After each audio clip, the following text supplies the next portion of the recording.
cleaning and. This guy? Yeah. Where are you going to do that? He's got a different Where are you name going? that he goes by now. Traverse. After 3 meetings, I'll give you a name tag. I heard that. Consecutively, I gotta be consecutively though. So. Brian, good morning.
Buddy. It was a premium. Morning. Morning. All right, let's get started. We got quite an agenda here. If we could start with roll call. Stacy, if you could help us. Oops. Yeah, she'll be right back. Morning, Ruth. Schichtel, Here. Warner, Here. Tenza, Here. Theobald, Here. Brown, Hamner, Solomon, Here. Pisha, Here. Johnson, Here. Swiger. Here. All right, thank you, Stacy. Next up is approval of agenda. If we could have motion and support for that. Motion to approve the agenda. Support. So we have quite a lengthy agenda, so just if we could keep our comments and updates as concise and to the point as possible, we can have a timely meeting. I'd really appreciate it from everybody, including myself. Sometimes I Do a carry roll right. call for the. So approval of meeting minutes, that's obviously not April 23rd. Approval of meeting minutes for July vote on 16th, 25. Sure. Don't they have to do the roll call for the approval of the minutes? Oh, I'm Or sorry. I mean, the agenda? Yes, I'm trying to be efficient as possible. I'm not- Stacy, could you please do that? All right, Schichtel, Yes. Warner, Yes. Tenza, Yes. Theobald, Yes. Brown, Hamner, Solomon, Yes. Pisha, Yes. Johnson, Yes. Swiger. Yes. Okay. Good. Section 3, approval of meeting minutes of July 16th, 25. If we could have motion and support on that. I will also make that motion to approve the minutes from April 23rd, 2025. Support. Wait a minute. No. 7/16. 7/16. July 17th. I thought we were backdating minutes. When is it? Okay. Do we need to do I have to a do a roll call on that as well? Schichtel, Yes. Warner, Yes. Tenza, Yes. Theobald, Yes. Brown, Hamner, Solomon, Yes. Pisha, Yes. Johnson, Yes. Swiger. Yes. All right. Thank you, Stacy. Next up is section 4, public comments. This is a session with no open dialogue, and you may address the board with your comments, and each person has 3 minutes.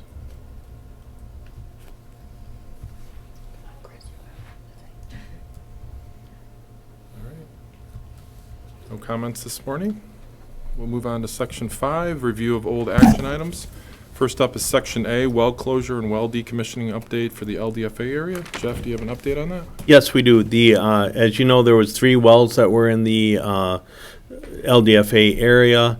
2 of them have been hooked to city water. One of them where the house was demolished. That was the first stage. The second stage was that we had to pull and abandon those wells. 2 Fridays ago, those wells were pulled and abandoned. And so now there is no wells in that area, and the EPA requires no further action from us on those wells because they've been abandoned, and the people hooked to city water that still have water. I'm assuming I know that we're sending stuff into the state for the well abandonment.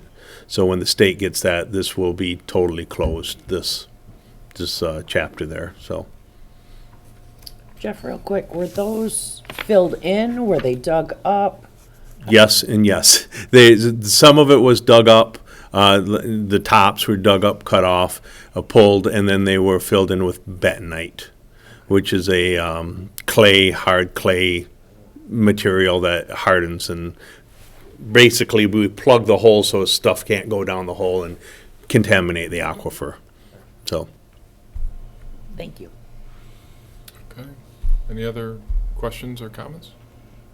Before we move on that one, I see on Wellviewer there's a couple businesses over by Padno's, Wright's Body Shop and Foster Brothers Storage, showing they still have wells. Could we just quickly have a confirmation from city on that in the next month to make sure that those aren't active wells? Those are on city water. Whether they have an irrigation well, I don't know if that's, we've never discussed that with the EPA, but those, I know Wright's Body Shop for sure is on city water. Everybody in that area is on city water. Whether they have irrigation wells, an old well that's not abandoned, that's, I can check into that, but I know for sure they're on city water, so. Thank you, Jeff. Just Yes, a sir. question. Whether anyone on the board or even Jeff, does the city monitor or manage irrigation, or is that health department or Eagle? Do you have any idea? I think that's the lonely stepchild where nobody manages it. Julie Singh Health? All right. I was just curious. Okay. Thanks, Jeff. Section B is the update on the completion of the well survey and implementation of quarterly testing. Jeff? Yes, kind of excited here. We did we completed our well survey. We did come up with the list of wells we want to sample. We did have about 5 wells that were either paved over, destroyed, something happened to them. So we are working with the EPA currently on our next step. In fact, I had talked with Catherine this morning on that. But I would suggest to the board, and I had talked to some board members on this, that I would like to propose to the EPA that we move forward with testing with the wells we have. We know we have 5 wells that are that we had identified we want to test that we can't find, or they've been paved over. We will find comparable wells to those that the EPA will approve, or we'll put in new wells, sink a new well down for that testing of those. But I would propose to the EPA, within a month, if we can't find wells, we just sample the wells we have, and then we would, by the next sampling cycle, we would make those wells available, whether we have to put in new wells or whether we have to, however we have to do that. But I'd really like to get sampling started and get the data we can, even though it's not we're missing 5 wells, or there's 5 wells that we had identified. When I brought it up to Catherine this morning, she seemed to be very responsive to that would be a great plan to go forward. And just, again, I'd give us maybe a month for us to see if there's other wells in the area that we could identify, that we could say, hey, we're going to switch this well for this well, and the EPA could look at it and say yes or no. And then if we don't find 5 wells that would replace the 5 wells we can't locate, then we would install wells at that point. But I think that would be a good way to move forward. I would like the board's permission to do that, so I'd like, some kind of, direction from the board, whether that's the direction they want to go in, or whether they want us to get all the wells identified and labeled first and then do the sampling, so. I'm good with that. I think, Get a vote on that? do you want a motion on that? Yeah. Somebody want to do a motion? I'll make that motion. I'll support. Stacy, could we have a vote on that? Just a discussion. Jeff, you know, and you know as well as I do that every well that isn't closed in or sealed is a potential contamination site for the aquifer. Have we done about everything we can to locate those wells? Yeah, yes, we have. I know one's paved over. I know two have gravel on them. One we found and somebody actually had abandoned it and capped it, well, cut it off below grade and poured bentonite down in it. So we can't use that one. So that's four of them. I forget what the fifth one is. But again, looking at these, we did find a lot of well logs at the depths of them. They're all between, I'd say 25 and 75 foot deep, a lot of these monitoring wells. So they shouldn't be a huge cost to install them, for sure, if we have to. But I'd rather use an existing well that is comparable well depths and screening than do a new one, so. Thank you. And for the record too, I had that very similar question that Mr. Solomon just asked. I had asked Jeff yesterday or the day before, not really understanding how is it that we can't find the wells? Where do they go? How do they disappear? And Jeff, clarify if I misspeak, but the way he explained it to me in the office was, look, there's over a couple hundred wells that are out there. These are on, people's private property, and over the years, people just simply do things, whether it's intentionally. Certainly when you're putting materials down there, it's intentionally, or maybe unintentionally if you're accidentally paving over it or planting over it or something like that, and they get lost in time. So it's not as if we somehow lost it. It's just what happens. So, Jeff, if we go forward with this, and I think we will, what do you expect? What do you expect to hear back? When do you expect to hear back from Catherine or in writing that we can go forward with? I mean, basically, we're going to go forward with testing with 95% of our wells. When could we start that? I would assume if I get permission from the board, I will contact her today and say this is what our plan is. And then I would ask her to give us a month to identify other wells that we could potentially use and go through that process. And then we'd start in September, I guess, next month. September? We'd sample. And then the next quarter, we'd have the new set of wells in play. If we needed them, yep. If we haven't identified any by then, we'd put some down. I mean, I'm disappointed in the lack of concrete action on this. The sampling plan there's so much that revolves around it: risk communication, the addition of testing for PFAS, DOX, and de-optimization plan. That's all on standstill. This kind of is like the leading edge of our implementation of the LDFA. And I mean, I'll blame myself. I think when you first mentioned this, that we had some wells that are offline, I'll blame myself, and I should have said, hey, can we just try what you just thought of? We could have tried this 6 months ago. Hindsight's 2020. I'm wondering, should we be disappointed in our contractor, that Fleece, that's preparing the sampling plan? I mean, in my mind, I look at the contractors we bring on board. I look at you as having a pretty darn full plate as a utilities director, and the contractors that we retain, I think they should have a better sense of urgency. And this has been offline for 4 years, and right. EPA has shown us a lot of grace. I don't think we can rely on that. Right. So I would have expected more out of Fleece. That's just my get opinion. it. I'm not going to blame Fleece on this. We did this well survey. The city did the well survey. We're the ones that, as you said, we're spread thin, and to save money, we said we'll do the well survey. So we did the well survey, and this is what we found. We did not. That was not part of their contract to come out and do a well survey to go around and do that. We did that, and we did that so we wouldn't spend more money on on a private contractor when, I know the money's tight in the LDFA currently. So, we did that, and I'm not going to blame them. They're a good company. I like them. They're doing a lot for us.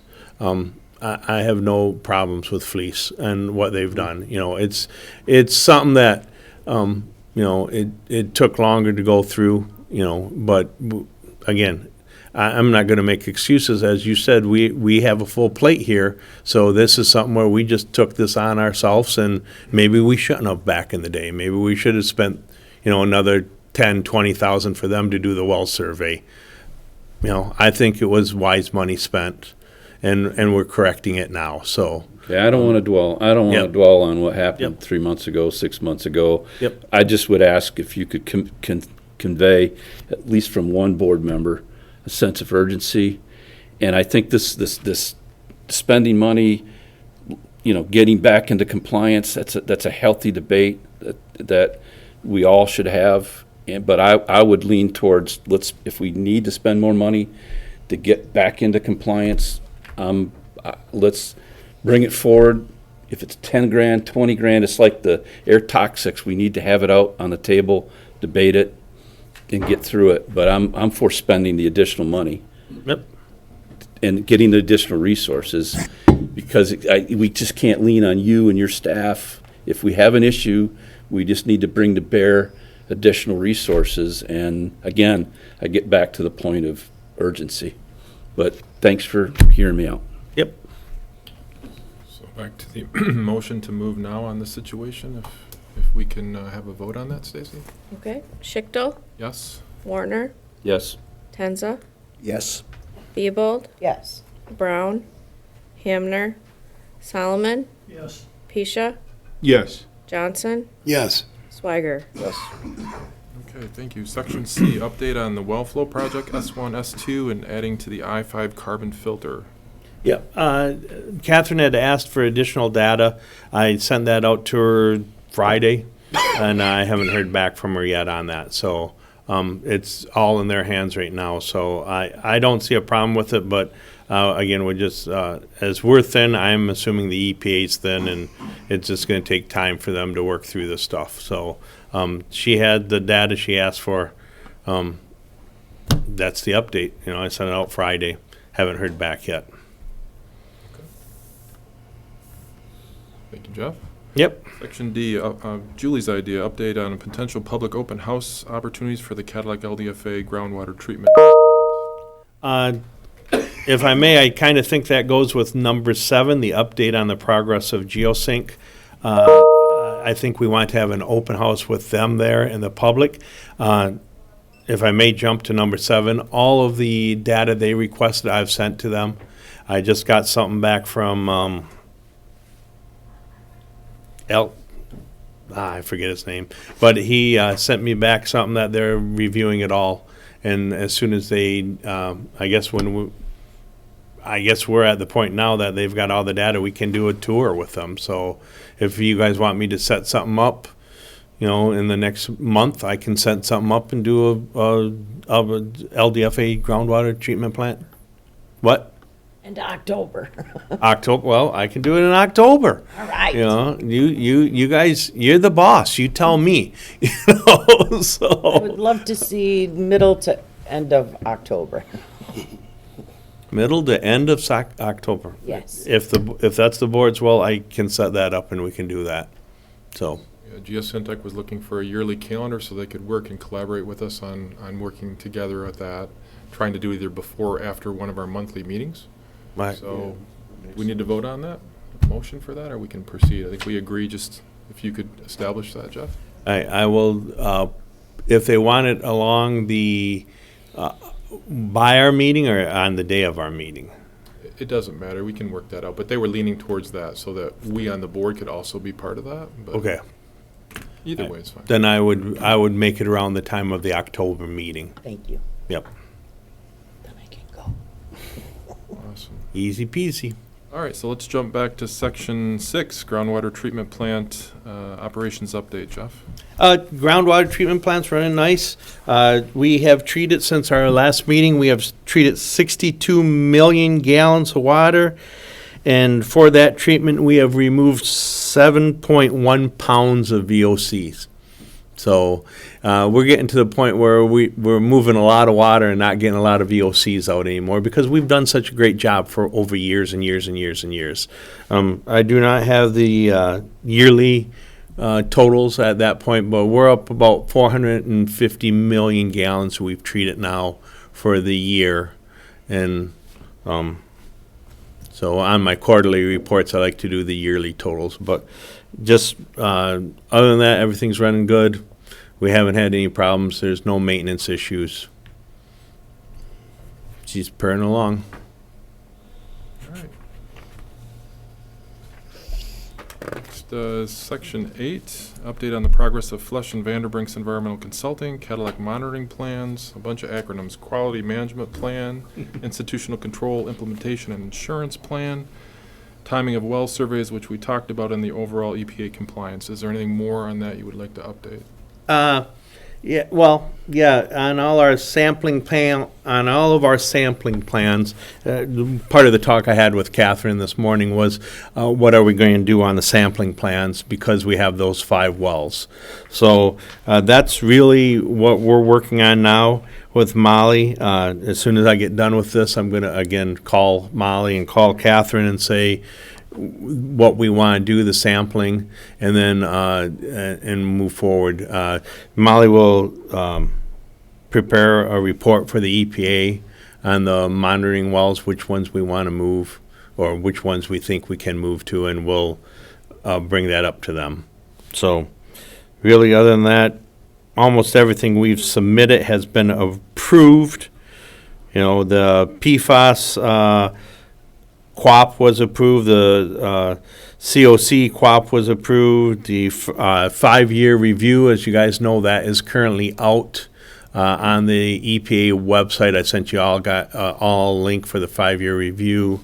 We'll be looking at that. I have not looked at that. I have not reviewed it all. I'm reviewing it, and so I'm not prepared to make a report on it yet because it was issued Monday, and I put it out to all of you. So if you want, by the next meeting, I can have a report for you guys on that, a summarization of what we think is good and bad in it. So that's about it on the Fleece and Vanderbrink and the EPA. So we're just all working together to get this done. So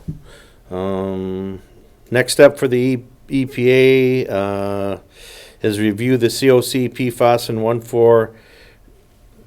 1,4-D sampling plans is really what's their next one. So we got to wait on the wells.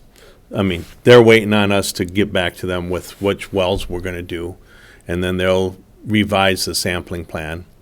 So, Okay. or reapprove it. All right. Anyone have comments before we move on? Next up is Section 9, Treasurer's Report for Mr. Tenza or Owen. Mr. Chair, I think we can just concentrate for concision on the cover page. This is about as basic and baseline of any financial report. The lion's share is utilities and consumers. We've discussed that in the past. There is some wage and benefit and some maintenance capture. Again, for those new board members, there is a TIF capture that we will report out when that is captured. But the only singular revenue at this point is interest earnings, which is on the cover page. So it's about as basic. The only thing I would, and I thank Owen for, is inserting the fiscal year 26 budget as part of the printout spreadsheet. And I think that's progress from last year. So we'll monitor. So it's about as baseline as it can be.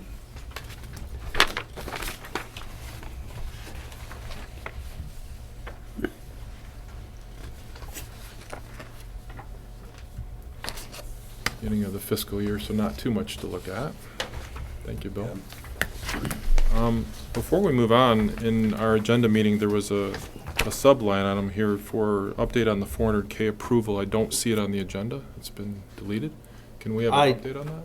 I don't know why it's not on there. It should have been on. I mean, I did not delete it, but I know Owen has talked to the, I'm pretty sure you have talked to the attorneys on that, Owen?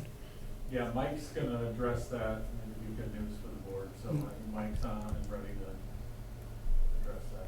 Oh, or just hit the arrows on the right. Nope, far right. There you go. Mike? Uh-oh. Hold on. You still on mute, Mike? On the dog. Am I on mute?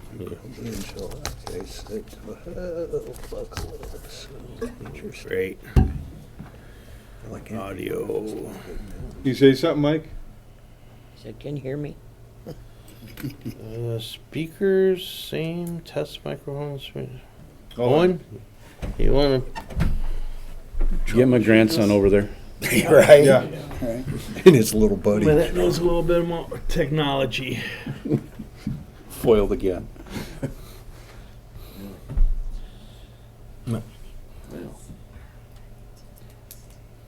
I think we got like 20 of them ready to test. Yep. Bites us every time. Seems like going through a solid waste management plan, huh? Just plug that 8-track That must be fun. This one, this. Well, that's Yeah. for us. Yeah, yeah, they charge by the seat. Yeah, With the board's approval, we could jump to the next. Anything, Mike? Yeah, let's do that. yeah. Yeah, can you hear me? Oh, okay, here we go. All right. So, my understanding is there's some excess revenue, and the question was asked, who does that belong to? And it's related to the operation of a well that was originally designed to serve what is called a company called Beaver Michigan Associates Limited Partnership, which consisted at the early stages of a potential sawmill and a power production facility. So we have LDFA records going back a long time, and we sorted through all of those records. The most notable record, I would say, is a water supply agreement, and that's dated from 1990. One, I believe, 1991. So there were two agreements. One was a development agreement. The other one was a water supply agreement. And we haven't found or located any document that would otherwise suggest that the funds from the operation of the well supplying water to Beaver Michigan Associates is anything other than LDFA funds. And that's because when you look at that water supply agreement, the LDFA agreed to provide water to Beaver, Michigan, and Beaver, Michigan agreed to pay the LDFA at a rate of 7 cents per 100 cubic feet of water for the life of the facility. That amount was adjusted yearly, which were based on a percentage change in rates paid to the facility by Consumers Power. And so that agreement existed or was in effect from November 1, 1994 until October 31, 2021, at which time, and this is paragraph 2 of the agreement, where it says, at which time it is anticipated that the LDFA-owned well would be transferred to Beaver, Michigan. That transfer of the well has since occurred, and so, like I said, we've gone through all of the files that we had in our possession relative to the LDFA. Most of them don't mention the well. The only ones that we think are relevant are the water supply agreement and development agreement. But absent anything else, it's pretty clear to us that the operation and maintenance was the obligation of the LDFA. The LDFA was to be paid those sums of money. We also believe that that well, the cost of installing that well was likely from the bond proceeds originally sold and obligated to repayment by the LDFA And so absent any other information that the city may have, we believe those funds belong to the LDFA.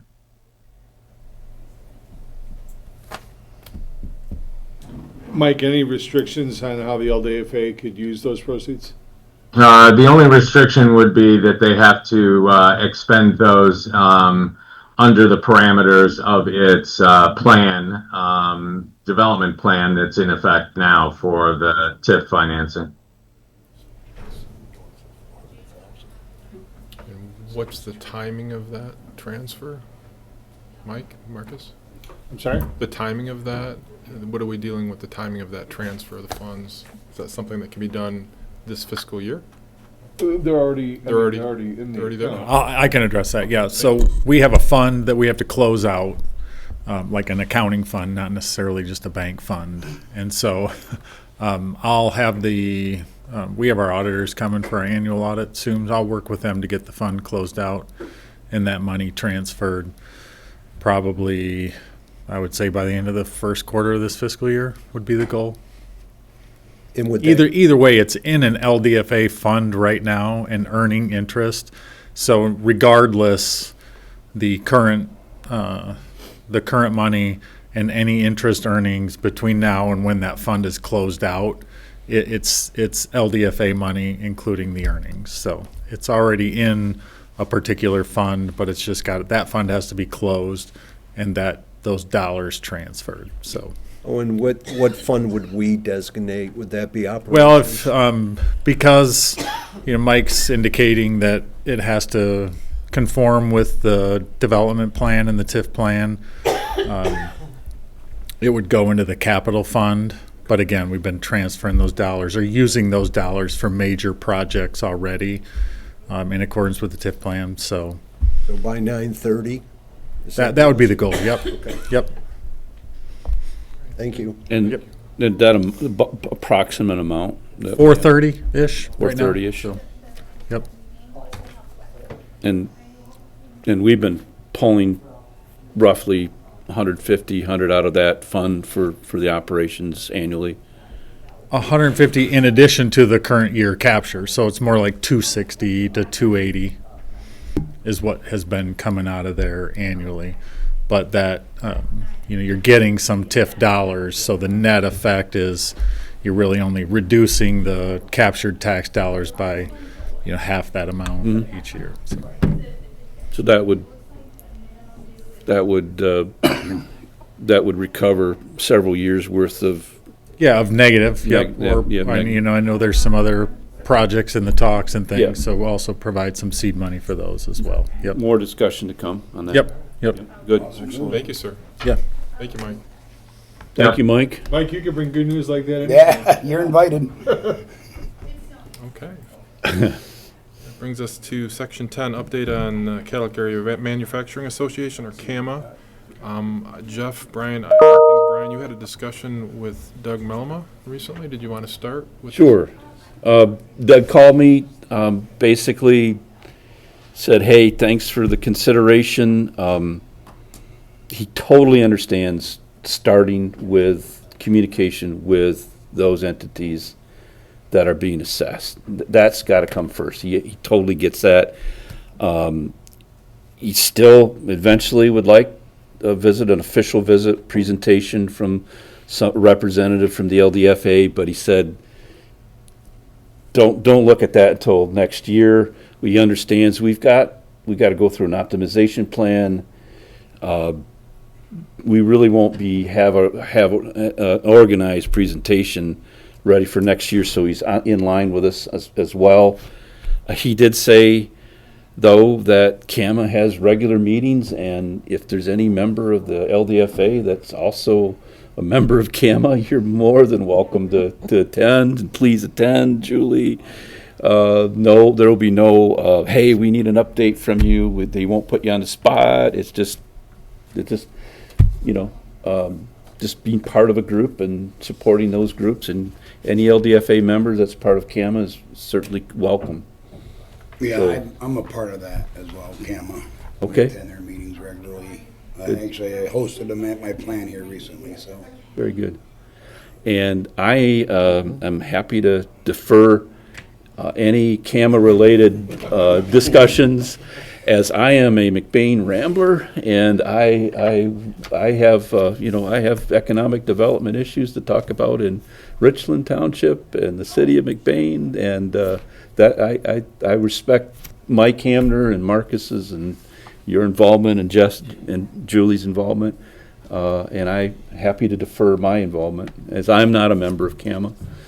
Thank you. Oh, and I think the whole goal of the LDFA is to encourage economic growth over time, and I would be an advocate for one of our board members being involved with not just CAMA's meetings, or some of them, but I believe there's a couple other organizations. There's KEG and there's CIF, so there's other organizations that where our board members should probably try to be a little bit more involved in to foster a better relationship over time, so that we don't just wait till assessment time to foster that relationship. So just food for thought. Any other comments on that? So subsection A, establishing a strategic plan subcommittee, I guess the end of the first quarter, because of the optimization studies and everything, that's going to be moved out. But I do look forward to discussing ideas and concepts with a subcommittee about reinstating assessments. My personal opinion is, to my knowledge, the LDFA wasn't involved with the 2014 decision when City Council decided to end assessments to the PRPs, or primary responsible party.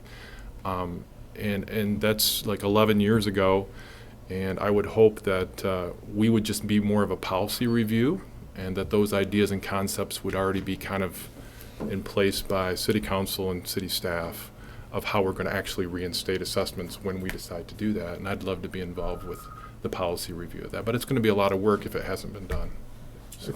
And I think it probably has to start here in terms of establishing what that new assessment role will look like, and then get through this board first, back to city council. I think. I'm not sure. We'll have to figure it out, though, so. The policy review. I mean, we're all volunteers, and if there's a lot of work behind this, Oh, I sure. think city council and staff, being their paid staff, that they would do the lion's share of putting together that strategic plan, and then we would come in as an overview entity saying, I agree with that policy or I don't. Great ideas, great timing, maybe we should alter this, maybe we shouldn't. But yes, Right. I agree and I disagree. Right. I know what Just my opinion. Anybody else have thoughts on that? And Marcus, I mean, I think that discussion is needed. I mean, we just got some great news about, we got some additional working capital, and that will really help that fund, and it'll help the ongoing operations as well.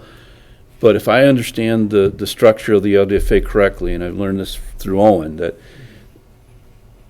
half of the operations, at least there's a standard, and I would look to Owen for guidance on that, and a better sense of what's fact. But a portion of the operations of the LDFA is required by the enabling statute for this entity to come from assessments. And so we don't want to, we need to be in compliance with that. Owen, I believe the last report you provided said we're good in that regard, but we need to pay attention to that, and it's not going to be good for years, forever. So we need to pay close attention to that. But I will leave it in the good hands of the city staff and Owen to navigate that. So maybe a small delay on putting together a subcommittee, if everyone would agree, because we need the optimization study by Geosyntec to even know where we stand. We agree? Okay. I would concur. Yeah, agree. All right, so that brings us to section 11, update on S1, S2 pilot studies. We've had some discussion on this in the past, and I don't know if Brian and Jeff have anything more on this. Jeff? We've met with several of the people on the pilot study, if we're going to do a pilot study on PFAS. Some of that's waiting on the EPA to allow us to reroute the flows. But I would like to, we have been approached by a organization to, they need some analytical data from us. water chemistry, what metals we have in the water, all that stuff. I would propose that we go out and get those testing done and provide it to all of the people that are going to participate in this pilot program and submit something so they can optimize their treatments for us if we do that pilot study. If the board would like me to do that, just need the direction to do that. It is funds that, we'll run through the state. We'll do their partial chemistry testing and all this stuff that we've been asked to, but then we could provide it to all the people that want to participate in our pilot or propose a pilot for us, so they have the same data. Anything else, Brian? So just an update on the process. We've gotten a good list of comments on a draft scope of work for the pilot study from MPART, from Matt. And then the decision comes back to the board as to, okay, we may have to pay some money, we may not. Do we really want to go forward with it? What Jeff is talking about is every one of these contractors need, we have the analytical, so they'll know what the PFAS levels are, the solvent levels, but all of their systems are dependent upon what else is in the water. If there's a lot of hardness, if there's a lot of other interference, they need to confirm just basic water chemistry. And so this test that Jeff talked about would be provided to all of them so they can build their proposal. And Jeff, what are we talking about for dollars, do you think, to get this done? 500 total. So I'm good with that expenditure, but I appreciate you bringing it to the board's attention. Yep. Would you like a motion for that? I would make that motion to allow up to $500 for Jeff to get the sampling out for the pilot programs. Can we go up to 1,000? I'm just I'll shooting from amend the it. cuff from here, so I think it'll be less than 500, but I'd rather not be handcuffed if it's more. 502. Yeah. Support. Thank you, Mike. Stacy? Schichtel, Yes. Warner, Yes. Tenza, Yes. Theobald, Yes. Brown, Hamner, Solomon, Yes. Pisha, Yes. Johnson, Yes. Swiger. Yes. Thank you for all your work on that, Brian. Reading that scope of work that you put together, wow. That was a tough read, but thank you for that. Right. The ultimate compliment. I plagiarized everywhere I could. Okay. then Which make is more now a sense. matter of record. Yes. So back to more fun Oh, stuff. and rewind the tape. Section 12 was the update on air quality testing. There's 3 different possibilities: mass balance, demisters, and air toxic study. Any further discussion on that? Yep. As you know, this was brought up last week, last meeting, about whether the PFAS was leaving the stacks, the air stripping towers. And I said there's 3 things we could do there. One is if we have demisters on the tower, that make sure there's no mist that's leaving. If we didn't have demisters, we could do a mass balance. What comes in, what goes out, is it the same level? And then 3, we can do the air toxic study, which we can go and actually take samples of the air that's leaving and see how much of whatever we're looking for is in there. And I am happy to report, looking through the plans of the building of the air stripping towers, there are demisters that were installed when we were building the towers. So there should be no mists that are getting out of there. So since PFAS is attracted to water, and it was wondered if the droplets were spreading it out there. There is no mist leaving, and so there should be no concern there. I can still do the mass balance. We can still do the air toxic study, but I kind of stopped once I found the plans and saw the demisters in there, because that answered the question in my mind, which was asked last meeting, was is the mist from the towers getting out and spreading the PFAS around the area. So I guess I'm looking for directions from the board. If they want me to go farther, I can, but since the first question was answered, I kind of stopped at that point. I think that's great news, Jeff. And if I followed the tract of the concern from other areas where there's really heavy PFAS contamination in the groundwater. If there was a risk that was identified by the air toxic study, well, okay, what's the solution? Demisters. And we've already got to that point. I would just ask a couple other things though. My knowledge about this topic in the chemistry and the air toxics is limited. Don't, I would not rely on my opinion. We've got a couple of great consultants. I just, we've done our homework.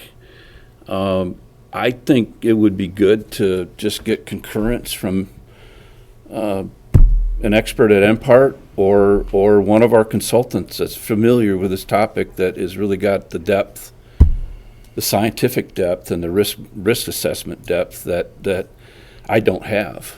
And just maybe we could lean on our consultant and MPART for concurrence in that, and then we know that we've looked independently at this question. Okay. I certainly can do that. I am a water guy. I'm not an air guy myself, so I don't have the expertise either. So I'm very, very willing to call my contacts at MPART and at our contractor and see if they concur with us that the air misters have, there's no way PFAS can get out through the air. You combine the misters, which would really knock down any significant amount of droplets moving in the air. It's not PFAS is not going to evaporate. I know much about this chemistry is that, and you combine that with the relative low levels. I mean, we're talking the PFAS coming into the system is 2 parts, 3 parts, not 2,000, 3,000. I think you combine those two facts, and we should get pretty good concurrence. Thank you. If the board wants me to do that, I certainly will. So it's just a couple phone calls. So Nate, you got anything good on that? A couple other science guys. Make the phone call. All right. I will make those phone calls. Thank you. Okay. Section 13, update on bylaw revision, offline board review and approval we're shooting for during September's meeting of City Council. Yep. Jeff, do you have- So I had an idea on this. As you know, we have started the bylaw revisions. We revised it once, sent it out to the whole board. I have heard very little back. So I would like to maybe put some deadlines out there. A week from now, any board comments could come to me. I could put it out to the group, then have another week where we comment on the comments, and then after that, send it to legal to have them pretty it up, our comments, and then have it ready in a month. So basically, I'm looking at like each Wednesday for the next 4 Wednesdays, just having something due from LDFA. If you want to be in the bylaw review, have a say in what the bylaws are, just let us know and we can run it through. And I think the first week, a week from now, would just be your comments. Just send them directly to me. I'll do a mass blind email back out to everybody with all the comments I get, so everybody else can review and concur or not concur on those. Send those back to me, and then we'll send them out to the legal to have it prettied up. Just, if I may, in terms of dates, if we're thinking that we want city council to consider the changes on September 15th, we would need to have everything buttoned up, ideally, for the council packet that goes out on the 11th. Otherwise, the meeting thereafter is the first Monday in October, which is the 6th, and then we would need everything buttoned up by, let's see here. That's fine, Marcus. Yeah, by the 2nd. Our next meeting here in the LDFA, I believe, is September 17th. So as long as we have it completely ready to vote as a board to pass on to City Council, it doesn't matter when it gets to City Council the next Okay. meeting. I think we're okay with that. So So we are talking the 17th, have everything wrapped up September, and then we could bring it to the board if we all agree on the first meeting in October. And the Wednesday deadline makes it easy. Every Wednesday, we have something else due, and we can just, I know Julie had a couple suggestions, I had a couple suggestions. We'll just, we'll get everybody's feedback. And Yep, and so the first suggestion, just send them to me. I don't know, with Open Meetings Act, I think you just send them to me, and then I'll blind copy everybody the comments out. And then, so the first group will be just comments of what you've read, what you'd like to see changed. Put it out to the group, have the group comment on those comments again, just Would you send them mind back to me. Sending out another reminder with the attachment. Yep, I will. I'll send out another reminder Thank you. with the attachment. And then after the second go-around, when we've hashed it out, we'll send it to the lawyers to pretty it up, and then that gives us time, so. for the 17th of September. Yep. Perfect, thank you. Anybody want to add anything to that? All right. Okay. All right, that brings us to, I guess, public comment. For the second public comment, same rules. Does anybody have any public comments this afternoon, this morning?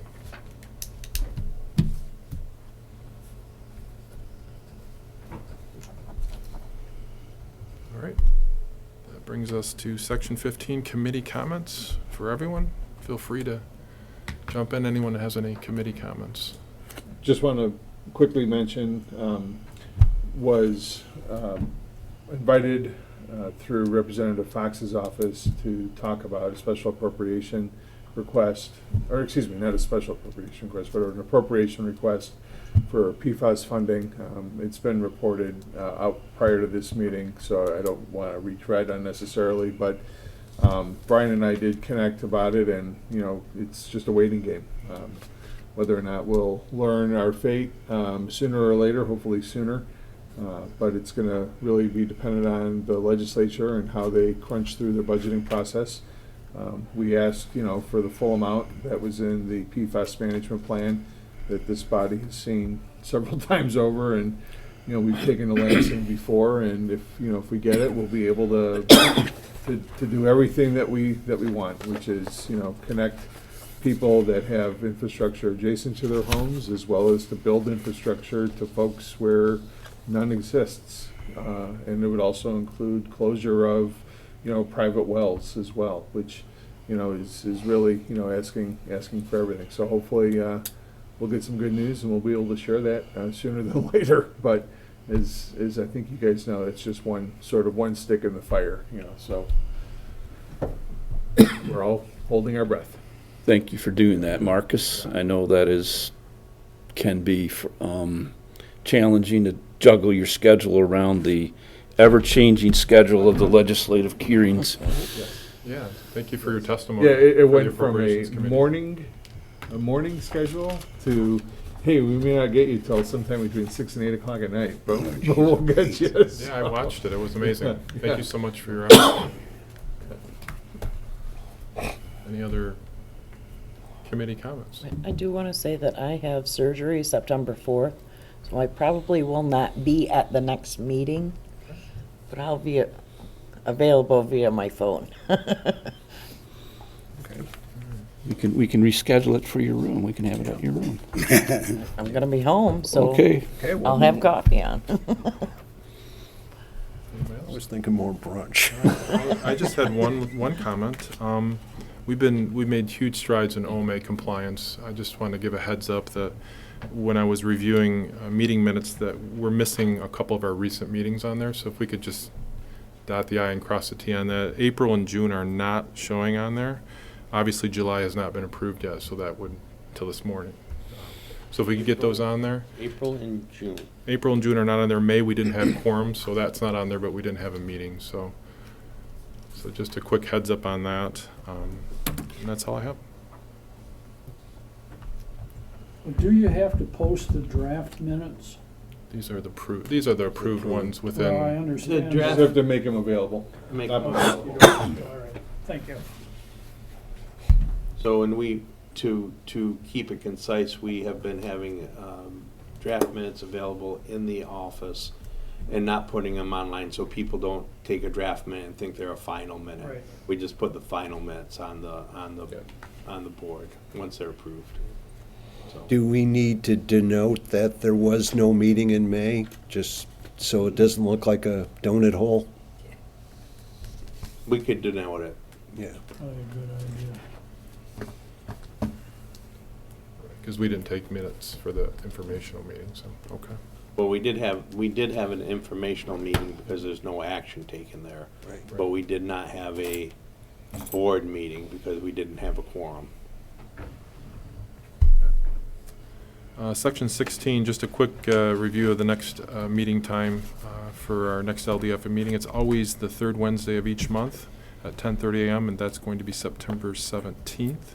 And for information, our two informational meetings are in May and November at 10 a.m. prior to our normal meeting, so hopefully that fits everybody's schedule. And even though those are approved for the yearly meetings, we're still posting those on our website and our door, correct? We're posting the meetings on our website, and it's posted out on the entrance. It's not on our door. For the special meetings, we actually post them on the door, but there's a display cabinet here that has a whole. But it's still posted. It's posted there. And then for the informational meetings, because there's some, with the TIF and that, there's some stuff we have to do 14 days before we have to send it out to all the jurisdictions. And so there's some extra on those two informational meetings, but. I had a conference call yesterday and updating on Freedom of Information Acts and Open Meetings Act. And they are talking about making everything that you post on the door also has to be on your website if you have one. So I'm gonna dig through some of those notes because, again, it was a call. So they're gonna print all that stuff off and I'll see if I can't email it out. Maybe I'll send it to Jeff and he can email it out to everybody or. And we had historically, I mean, until this last meeting where we made a yearly calendar, we had been posting on the door and on the website every time. So, Anything that was a special meeting would be physically on the doors and and online. Some of the things that they talked about, I found that most of our governments around here or public bodies, we already do it, but just to solid that up, I'd like to share the information. yep, I'd love it. Okay. With that, motion and support to adjourn. Motion to adjourn. All right, thank you for everyone's timeliness. 57. Bye, Mike. Anything different?